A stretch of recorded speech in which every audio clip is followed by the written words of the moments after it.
परिवार के मुखिया की आवाज आई, गवर्नर चोऊ जरा अंदर आओ। बटलर ने तुरंत चुप रहने का इशारा किया। लीसान ने सिर झुकाते हुए कहा, मुझे समझ आ गया। बटलर तब धीरे धीरे कदमों की आवाज के साथ अंदर चला गया।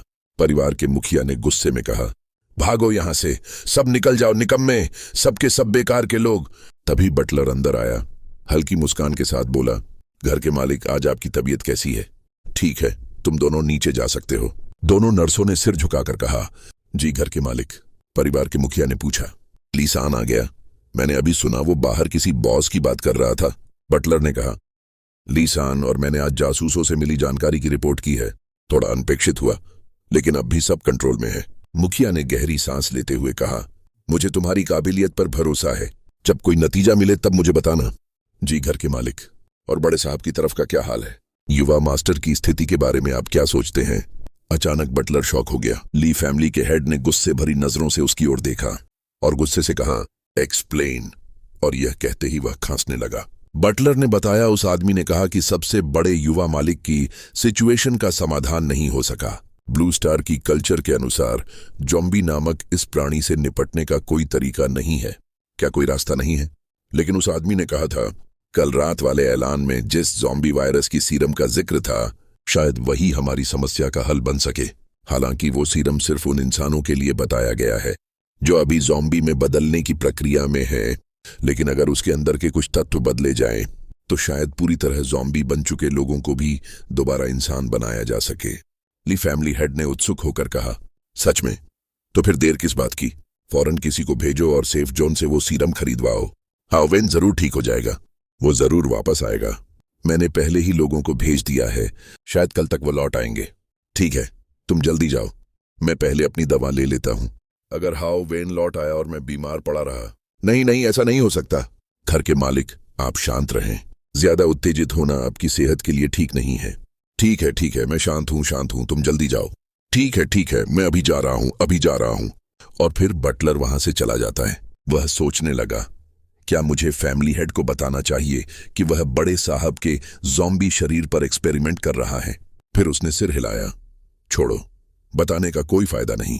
भले ही बता दूं, फैमिली हेड कुछ नहीं कर पाएगा, बस और ज्यादा गुस्सा होगा। दोनों तरफ के लोगों को मैं नाराज नहीं कर सकता। अब सीन बदलता है। यह पहाड़ की चोटी पर एक जगह है। इसे की टोंग माउंटेन की चोटी कहा जाता है, लेकिन असल में यह लिनजिलुओ के स्टोरेज स्पेस जैसा है। वास्तव में एपोकलिप्स गेम की कोई भी मटेरियल कार्ड बेकार नहीं होती। इस वक्त उसके स्टोरेज स्पेस में ऑक्सीजन कम हो रही थी। उसने ऑक्सीजन टैंक को सीने से लगाया और खुद को शांत किया ताकि चैन से सो सके। ली फैमिली, जो उसकी सबसे बड़ी दुश्मन थी, लिनजिलुओ ने उसे किसी खजाने की तरह देखा, जैसे एक पल के लिए भी उसे अपनी नजरों से दूर नहीं जाने देना चाहता हो।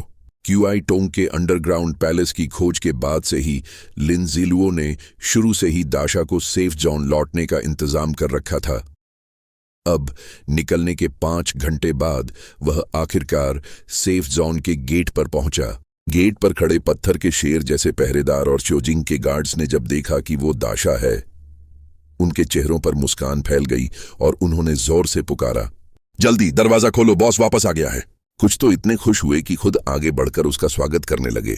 उसी पल दाशा अचानक रुक गया। उसकी चाल थम गई। फिर लिनजिलुओ से उसके मानसिक कनेक्शन के जरिए उसका कठोर शरीर अचानक लचीला हो गया। उसने जनरल झांग को संदेश दिया, उसे बताओ कि मुझे जरूरी काम है। मैं ईस्ट डिस्ट्रिक्ट के मेरिट पॉइंट शॉप में उसका इंतजार कर रहा हूं।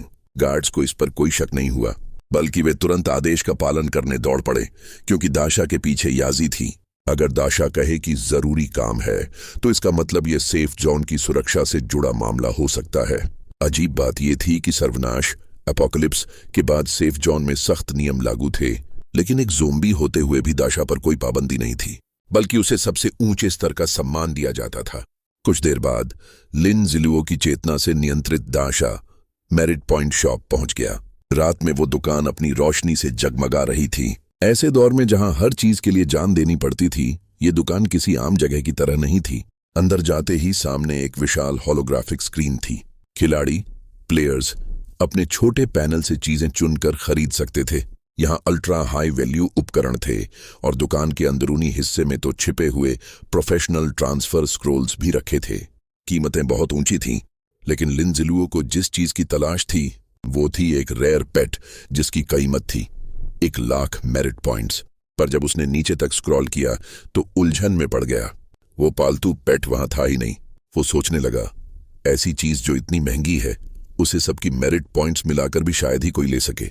फिर उसे याद आया, अरे पेट सिस्टम तो अभी लॉन्च ही नहीं हुआ, तो जाहिर है वहां कोई पेट एग नहीं हो सकता था। जब ऐसा है तो लिन जिलुओ ने सोचा कि वो 1,00,000 मेरिट पॉइंट्स दाशा के पास बेकार नहीं रखेगा। उसने तुरंत सबसे महंगे सामान उठाने शुरू कर दिए। 50,000 वाले डायमंड प्रॉप ब्लाइंड बॉक्स और ढेर सारे रेयर उपकरण जिनसे वो अपने गियर्स को अपग्रेड कर सके। उसकी उंगलियां इतनी तेज चल रही थीं जैसे कोई बाघ हमला कर रहा हो। और जब उसने प्राइस देखा तो बस 80,000 मेरिट पॉइंट्स खर्च हुए थे। नहीं, ये ठीक नहीं, उसने सोचा। मेरिट पॉइंट्स का असली इस्तेमाल ताकत बढ़ाने के लिए होता है ताकि आगे चलकर और ज्यादा हासिल किया जा सके। इसलिए उसने सारे मिड ग्रेड रेड और ब्लू रिप्लेनिशमेंट पोशंस भी खरीद लिए। और जब मेरिट पॉइंट्स शून्य हो गए, लिन जिलुओ ने संतुष्ट होकर कंट्रोल पैनल बंद कर दिया। कोई बात नहीं, उसने मन में कहा, मेरी ताकत के हिसाब से जब पेट सिस्टम एक्टिव होगा तो दोबारा 1,00,000 मेरिट पॉइंट्स कमाना मुश्किल नहीं होगा। अगर ये सीन किसी आम खिलाड़ी ने देखा होता तो हैरान रह जाता, क्योंकि जिनके पास 20 मेरिट पॉइंट्स होते हैं वे तो एक साधारण मटेरियल कार्ड के लिए भी सालों लगाते हैं। दाशा ने वह सारा महंगा सामान अपनी छोटी स्टोरेज रिंग सिर्फ आधा क्यूबिक मीटर की में भर लिया, जिसके अंदर अब भी चिकन लेग की चिकनाई लगी हुई थी। अचानक दरवाजे पर तेज दस्तक हुई। भाई दाशा, अंदर हो क्या? दाशा ने चोरों की तरह चुपचाप दरवाजा थोड़ा सा खोला, बाहर झांका। किसी को न देखकर उसने धीरे से जनरल झांग को अंदर आने दिया, दरवाजा बंद किया और लिन जिलुओ की चेतना के कंट्रोल में बोल पड़ा, ली फैमिली का ठिकाना मिल गया है, कल ही हम उन्हें मिटा देंगे। क्या? जनरल झांग सन्न रह गया। हालांकि उसे पहले से अंदाजा था कि दाशा कुछ बड़ा बताने वाला है, लेकिन उसने ये नहीं सोचा था कि खबर इतनी चौंकाने वाली होगी। उसने फिर से पुष्टि की, तुमने क्या कहा? दाशा बोला, मेरी बात सही सुनी, ली फैमिली का ठिकाना मिल गया है।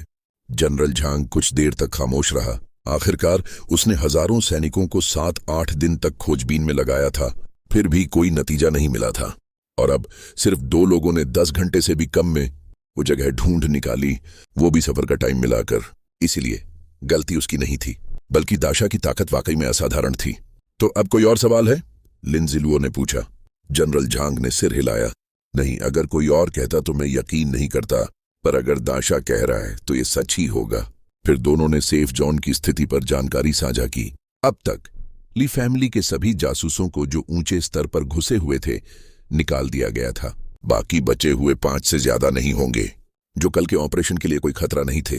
जनरल झांग ने बताया कि कल सुबह तक बाहर से 20,000 सैनिकों को बुला लिया जाएगा और बाकी जो निर्माण या आराम में हैं उन्हें छोड़कर कम से कम 30,000 योद्धा तैयार होंगे। 30,000 से ज्यादा लोग।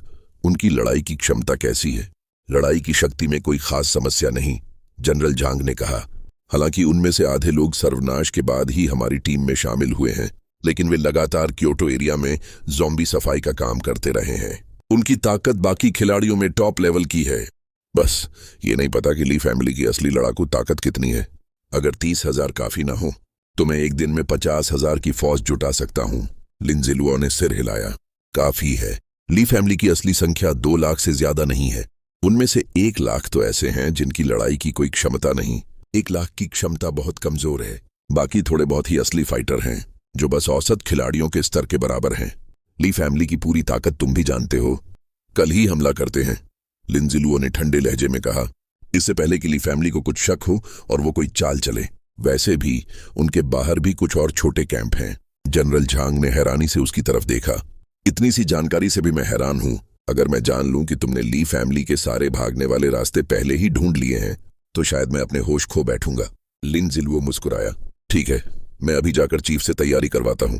माफ करना, जनरल झांग बोला, मैंने थोड़े ज्यादा सवाल पूछ लिए।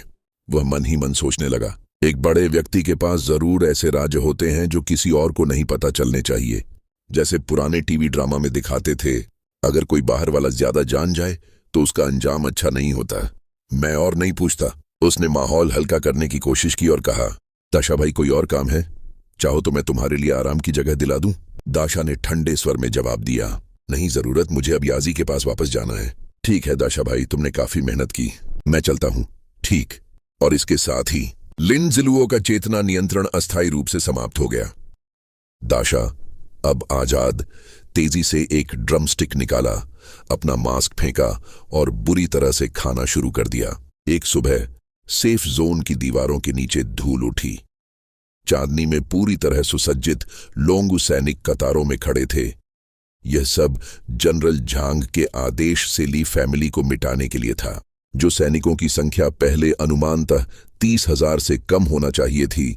रिपोर्ट जनरल, इस बार कुल इकट्ठा 48,865 लोग हुए हैं।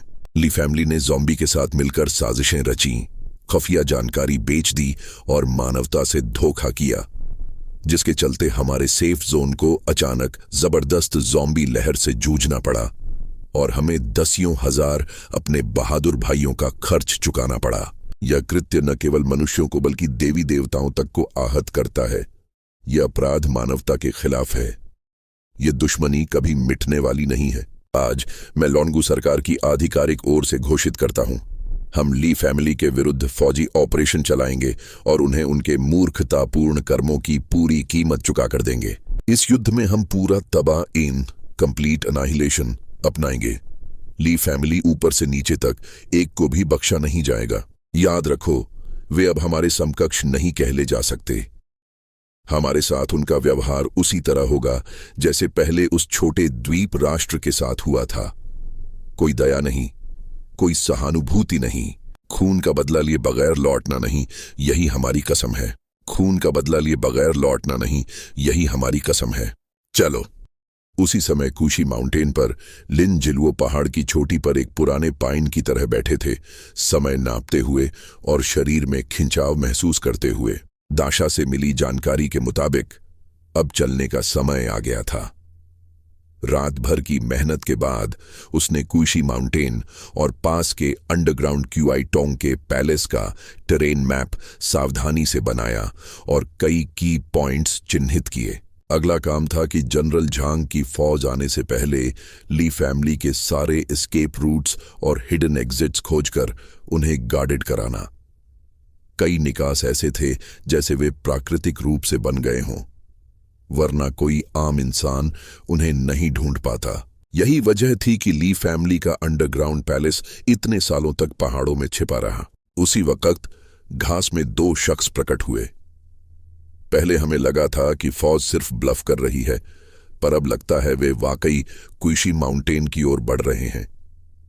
एक ने कहा, डरने की जरूरत नहीं, भले वे आ भी जाएं, हमारी गति उनसे कहीं तेज है।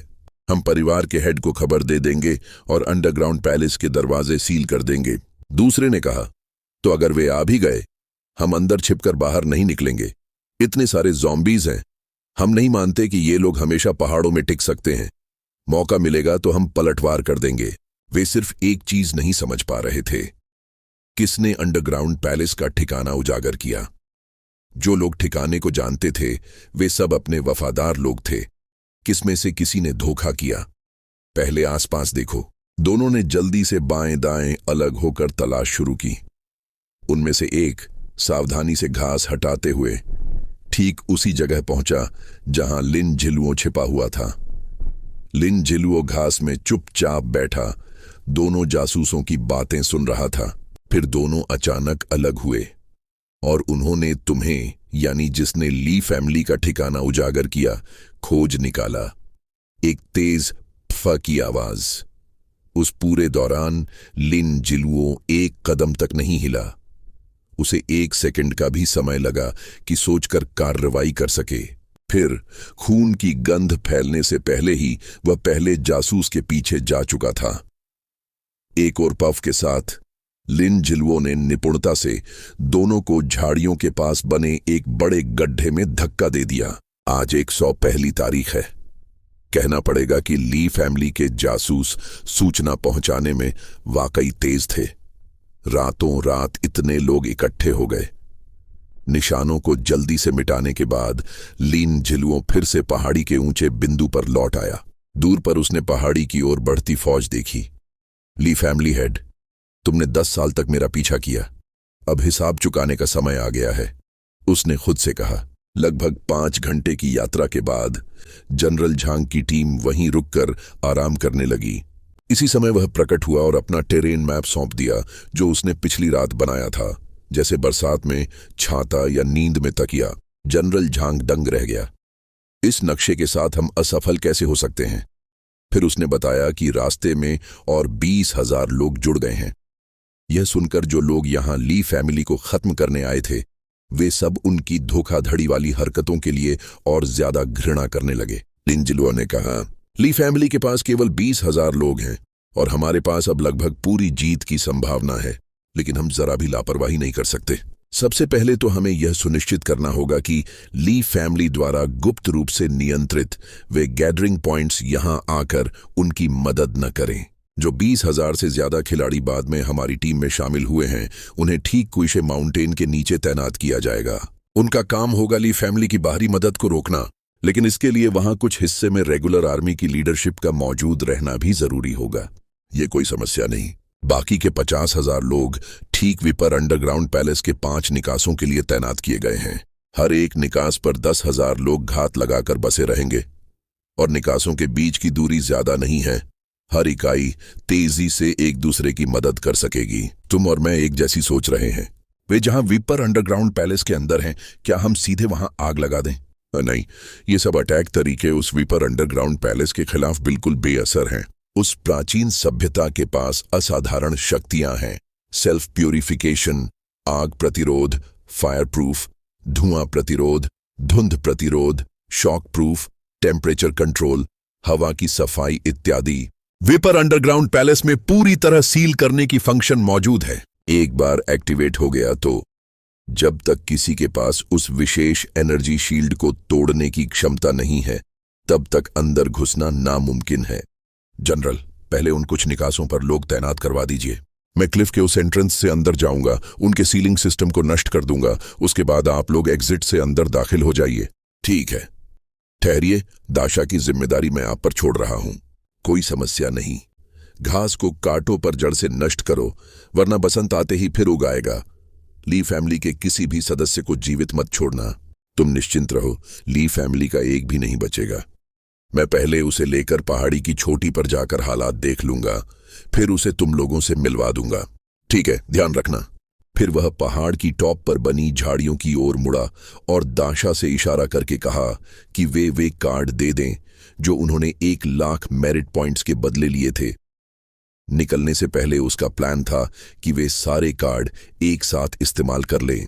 सबसे पहले उसने एक स्क्रोल कार्ड निकाला जो सिल्वर क्वालिटी आइटम्स को गोल्ड क्वालिटी में अपग्रेड कर सकता था, और उसे सीधे एक्टिवेट कर दिया।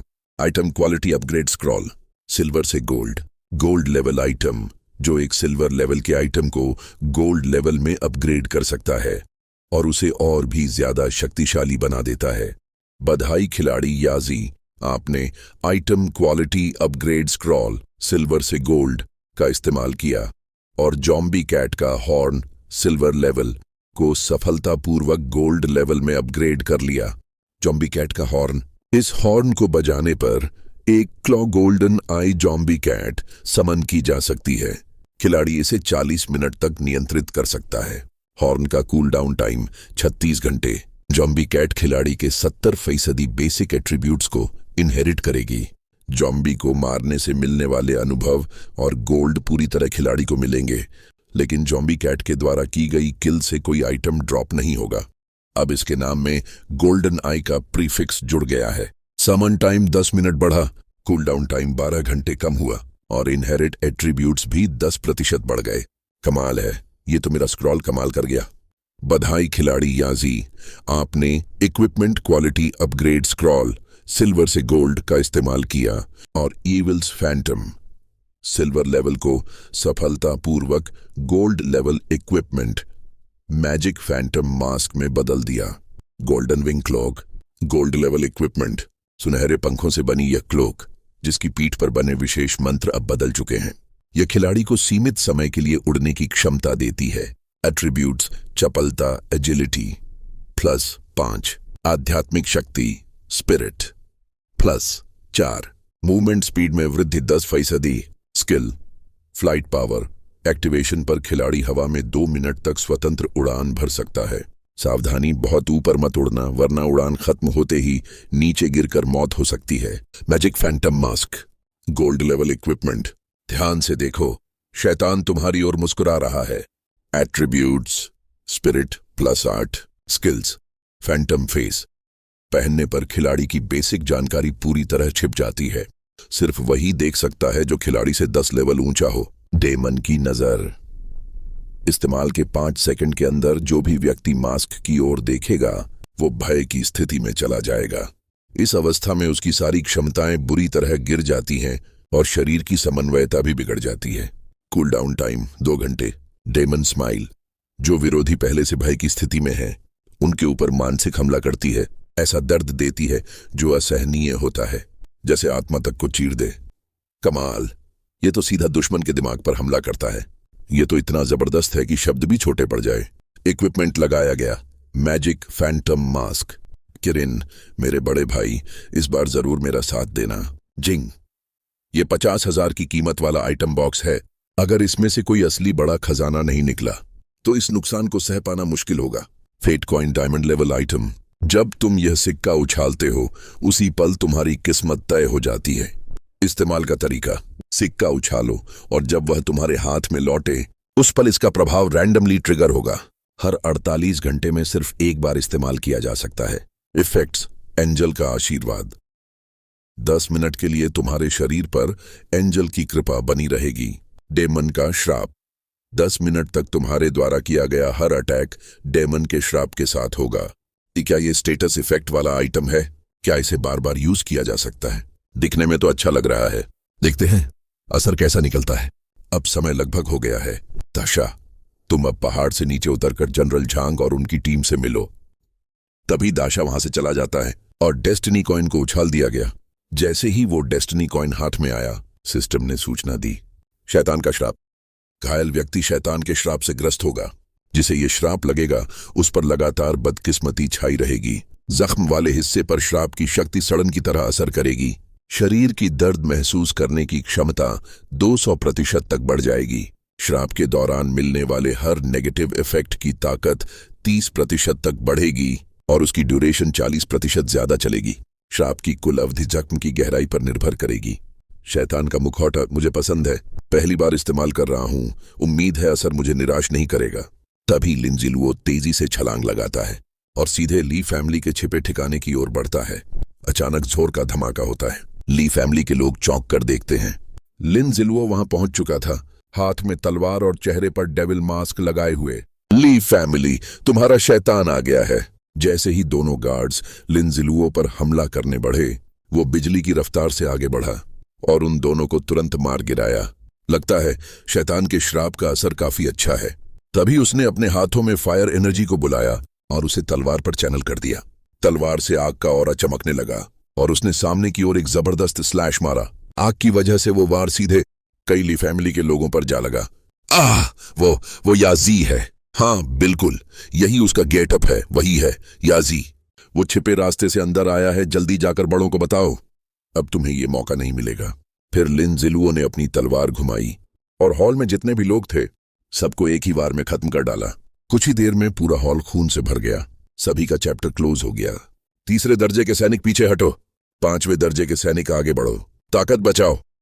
जल्दी सूचना दो, याजी 2रे लेवल में दाखिल हो गया है। ताजा रिपोर्ट, याजी ने हथियार कक्ष को उड़ा दिया है। Viper underground palace, 4th layer. Butler धीरे धीरे एक दरवाजे के पास पहुंचता है, फिर हल्के से नॉक नॉक करता है। ठॉक ठॉक। क्या आपका असली काम पूरा हो गया सर? परिवार के मुखिया ने मुझे भेजा है। वो ये जानना चाहते हैं कि सबसे बड़े युवा मालिक की हालत अब कैसी है। कैसा चल रहा है? बहुत बढ़िया।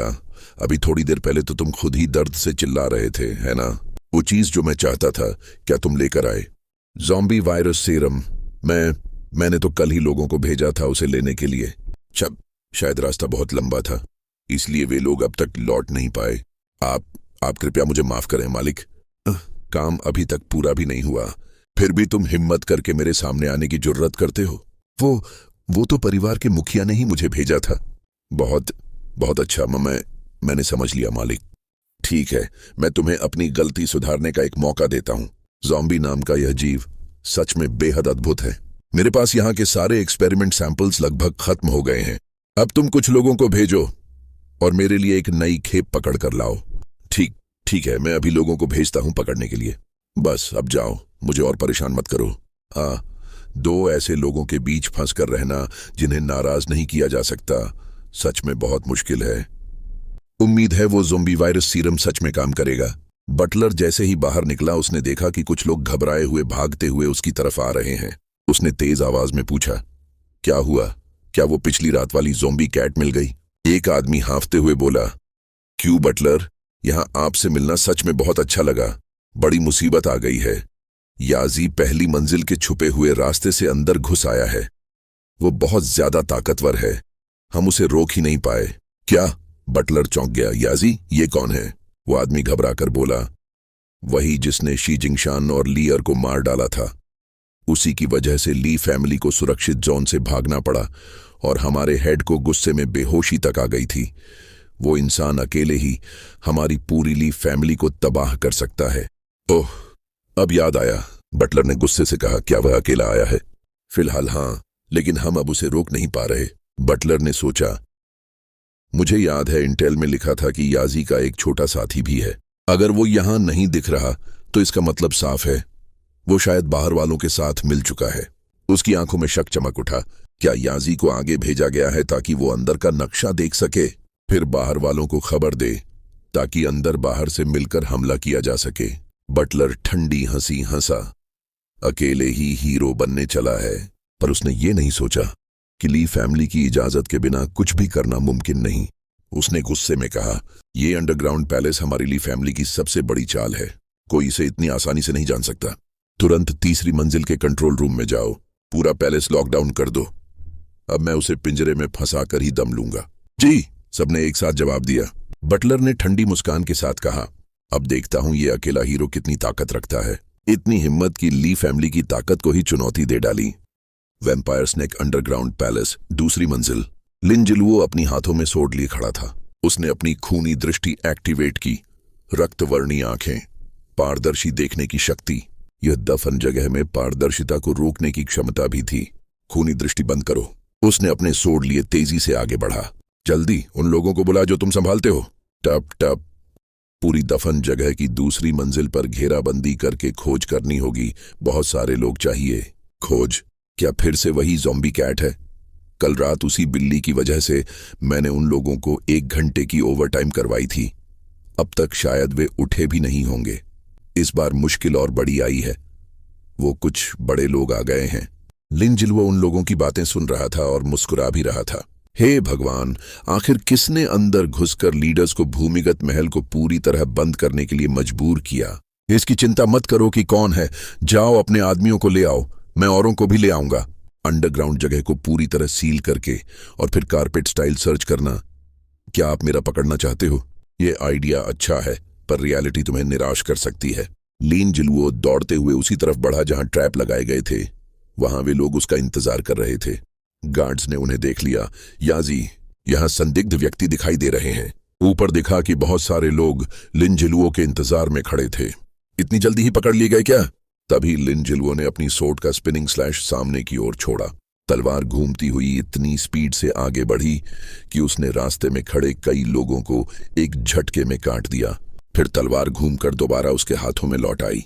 मेरे रास्ते में आने की हिम्मत? कुछ ही पलों में बहुत से लोग जमीन पर गिर चुके थे। वो मुस्कुराकर बोला, अगली बार किसी ऐसे को भेजना जो मार खाने लायक भी हो। तभी अचानक कहीं से एक तीर उड़ता हुआ लिन जिलुओ की ओर आया, लेकिन उसने झुककर उसे आसानी से बचा लिया। उसने मुस्कुराते हुए ऊपर की ओर देखा और तभी कई तीर एक साथ उसकी तरफ बरस पड़े। ये एक छुपा हुआ हमला था। लिन जिलुओ ने तुरंत अपने सामने ऊर्जा की एक ढाल बना दी। सारे तीर उसी पर अटक गए, एक भी उसे छू नहीं सका। लेकिन तभी अचानक एक शक्तिशाली एलिमेंटल अटैक उस पर छोड़ा गया, जिसे उसने बेहद आसानी से रोक लिया। वह तेजी से उसी दिशा की ओर बढ़ा जहां से हमले हो रहे थे और सामने खड़े दुश्मनों को बिजली की रफ्तार से काटता उड़ाता चला गया। कुछ सैनिक तलवारें लेकर उसकी तरफ दौड़े तो कुछ ने पत्थर जैसी शक्तियों से हमला किया। लिन जिलुओ ने अपनी तेज स्लैशिंग स्ट्राइक से सबको छोटे छोटे टुकड़ों में काट डाला। वह अपनी सोड को घुमाते हुए बेहद स्टाइल में मुस्कुराया उसके चेहरे पर एक खुशी, एक जोश साफ झलक रहा था। फिर उसने अपनी फेदर तकनीक एक्टिवेट की। लोग दंग रह गए। भगवान, क्या ये सच में भगवान है? ये तो उड़ सकता है। वो किसी एंजेल की तरह आसमान में ऊपर उठ रहा था। नीचे खड़े लोग हैरान होकर उसे देख रहे थे। तभी पीछे से किसी ने चिल्लाकर कहा, चुप रहो, वो भगवान नहीं है। उसने बस अपोकैलिप्स गेम की किसी खास इक्विपमेंट से ये इफेक्ट हासिल किया है। फालतू बातें करके सबको बहकाओ मत। लिन जिलुओ ऊपर से सबकी ओर देखकर हल्का मुस्कुराया, क्योंकि अब वह एक्टिवेट करने वाला था। Blood red eyes hallucination. जैसे ही ये स्किल एक्टिवेट हुई, सभी की हालत अचानक बिगड़ने लगी। लोग डर के मारे चीखने लगे, पास मत आना, आ। कुछ ही देर में सब लोग जमीन पर गिरे हुए तड़पते नजर आ रहे थे। लिन जिलुओ ने भी अपना सिर पकड़ लिया। उसने अपनी स्पिरिचुअल पावर का बहुत ज्यादा इस्तेमाल कर लिया था। उसने तुरंत अपनी इन्वेंट्री से एक पोषण पेय निकाला और झट से पी लिया। अब फिलहाल मैंने इन मर चुके सैनिकों को रोक दिया है, लेकिन मेरी मानसिक शक्ति लगभग खत्म हो चुकी है। मुझे जल्दी से कंट्रोल रूम का एंट्रेंस ढूंढना होगा। अगर नहीं मिला तो पहले कोई जगह ढूंढकर थोड़ा आराम कर लेता हूं, ताकत वापस आ जाएगी। और इतना सोचकर वह धीरे धीरे उस जगह से निकल गया, दूसरी दिशा की ओर। वाइपर पैलेस, तीसरी लेयर। हर तरफ शांति थी। डिंग, सिस्टम की आवाज आई। होस्ट सफलतापूर्वक वाइपर पैलेस की तीसरी लेयर में पहुंच गया है। अब ली फैमिली के साथ आखिरी लड़ाई शुरू होने वाली है। स्पेशल मिशन जारी, पिछले जन्म का अंत। क्या? लिन जिलुओ हल्का सा उछल पड़ा। ओफ, डर ही गया था। Mission time limit none. क्या स्वीकार करना है? एक्सेप्ट। वह एक बड़े कमरे के सामने रुका। भारी ट्रेनिंग रूम। ये तो शरीर को मजबूत करने की जगह है। वाह, कभी कभी किस्मत भी कमाल करती है। नींद आ रही थी और तकिया खुद मिल गया। पहले अंदर जाकर देखता हूं, शायद कुछ खास मिल जाए। वाइपर पैलेस, तीसरी लेयर, कंट्रोल रूम। तुमने क्या कहा? फिर से बोलो। सामने खड़ा आदमी घबराया हुआ बोला। ली 10 महानुभाव ने मुझे तुरंत सूचना देने भेजा है।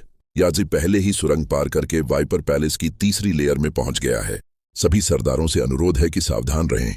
वो यहां वाइपर पैलेस की तीसरी लेयर पर कैसे आ सकता है? ये असंभव है। मैंने तो पैलेस का रास्ता खुद बंद कर दिया था।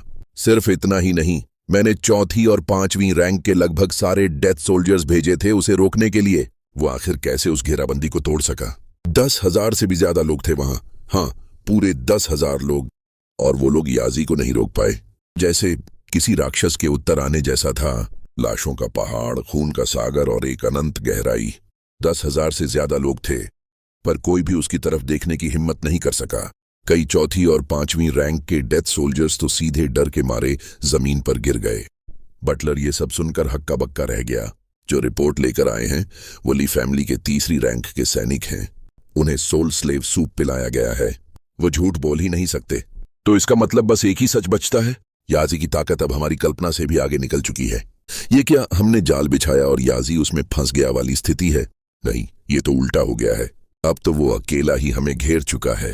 जल्दी करो, तीसरी लेयर के सारे दूसरी और तीसरी रैंक के सैनिकों को एक साथ बुलाओ। उसे अब एक एक करके मारने का मौका नहीं देना चाहिए। मैं अभी बाहर से होकर आया हूं, हालात बिल्कुल भी अच्छे नहीं हैं। मामला अब इतना आगे बढ़ चुका है कि इसे छिपाना नामुमकिन है। मैं खुद जाकर फैमिली हेड को सारी जानकारी देता हूं। ठीक है, तो हम सब अलग अलग दिशाओं में जाकर काम करते हैं। तभी बटलर धीरे धीरे ली फैमिली के मुखिया के पास पहुंचा। मुखिया ने गंभीर लहजे में पूछा, क्या हाउवेन के इलाज में कोई प्रगति हुई है? बटलर ने झुककर कहा, मास्टर जी, पहले आप दवा ले लीजिए, फिर मैं आपको सब बताऊंगा। उसकी इस बात से मुखिया थोड़ी देर के लिए असहज हुआ। उसने बटलर की तरफ देखा, लेकिन फिर बिना कुछ कहे दवा पी ली। दवा पीने के बाद उसने उम्मीद भरी नजरों से बटलर की ओर देखा। बटलर ने धीरे धीरे कहना शुरू किया, आज जो रिपोर्ट देने आया हूं उसका हाउवेन से कोई लेना देना नहीं है। ये बात याजी से जुड़ी है। मुखिया की आंखें तुरंत चौड़ी हो गईं। क्या कहा तुमने? याजी? उसके बारे में क्या हुआ? बटलर ने गहरी सांस ली और बोला, याजी ने हमारे भूमिगत महल में घुसपैठ कर दी है और उसने हमें बहुत भारी नुकसान पहुंचाया है। कमरे में एक पल को सन्नाटा छा गया। फिर बटलर ने आगे बताया, ये सब उस रात से शुरू हुआ जब भूमिगत महल में एक ब्रॉन्ज लेवल का बॉस कैट दिखाई दिया था। मुखिया गुस्से में उठ खड़ा हुआ। तो फिर तुम लोग अब तक क्या कर रहे हो? जल्दी जाकर याजी को रोकने का कोई तरीका निकालो। हमने इतने सारे डेथ सोल्जर्स को क्यों पाला है? लोग कहाँ हैं? बटलर ने घबराकर कहा, हमने पहले ही लगभग सारे डेथ सोल्जर्स भेज दिए थे, लेकिन हम वाकई उसे रोक नहीं पाए। अब हमारे पास कोई रास्ता नहीं बचा, इसलिए मैं आपके आदेश लेने आया हूं मास्टर। मुखिया ने गहरी सांस ली और सख्त आवाज में कहा, मंदिर को तुरंत सील कर दो, सभी डेथ सोल्जर्स को बुलाओ और हर लेयर पर तैनात करो। ध्यान रहे, याजी से सीधे मत भिड़ना, बस उसकी हर हरकत पर नजर रखो और मुझे हर पल रिपोर्ट भेजो। बाकी सब शांत रहो और मेरे आदेश का इंतजार करो। बटलर ने सिर झुकाकर कहा, जी मास्टर। फिर वह मुड़कर वहां से चला गया। मुखिया कुछ देर तक वहीं बैठा रहा। उसकी आंखों में गहरी सोच और बेचैनी थी। वह धीरे से बुदबुदाया, याजी, वाइपर अंडरग्राउंड पैलेस की तीसरी मंजिल, ट्रेनिंग रूम। ये ट्रेनिंग रूम? यहां आखिर ट्रेनिंग किस चीज की होती थी? सारा सामान तो पहले ही हटा दिया गया है। ये चीज किस काम की है? इसका शेप तो किसी बाथ हाउस जैसा लग रहा है। क्या ये लोगों को नहाने के लिए बनाया गया था? कुछ सफेद पत्थर दीवारों में जड़े हुए हैं। शायद यही इस कमरे की आखिरी चीजें हैं। देखने में तो काफी अच्छी क्वालिटी के लगते हैं। यहाँ साफ साफ लिखा है कि ये ट्रेनिंग रूम है, लेकिन अंदर कोई ट्रेनिंग इक्विपमेंट नहीं है। और ऊपर से ये अजीब सफेद पत्थर। कहीं ली फैमिली ने कोई नया पागलपन भरा ट्रेनिंग तरीका तो नहीं बना लिया? खैर, फुर्सत में हूं, थोड़ा जांच ही लेता हूं। उसने चारों तरफ ध्यान से देखा। शायद यहां कोई छिपा हुआ मैकेनिज्म है। उसने दीवार पर हाथ फेरा, फिर हल्का दबाया। कुछ नहीं हुआ। उसने फिर कोशिश की। इस बार पत्थर को थोड़ा खुरच कर देखा। ओह, अंदर कुछ है क्या? अचानक धड़ाम, कुछ तो है। वह मुस्कुराया। हाँ, अब देखते हैं तुम्हारे अंदर क्या छिपा है। उसने जोर लगाया। चलो देखते हैं, अब मेरी बारी। यह है जूली का फावड़ा। उसने फिर कोशिश की, लेकिन पत्थर हिला भी नहीं। हिलता नहीं? ठीक है। उसने तलवार उठाई और बोला, अब देखो जूली की तलवार क्या कर सकती है। आज की वीडियो यहीं तक थी दोस्तों। अगर आपको वीडियो पसंद आई हो तो कृपया लाइक और कमेंट जरूर करें और सिने लिंकेज को सब्सक्राइब करना बिल्कुल न भूलें। वीडियो एंड तक देखने के लिए आपका बहुत बहुत शुक्रिया। धन्यवाद।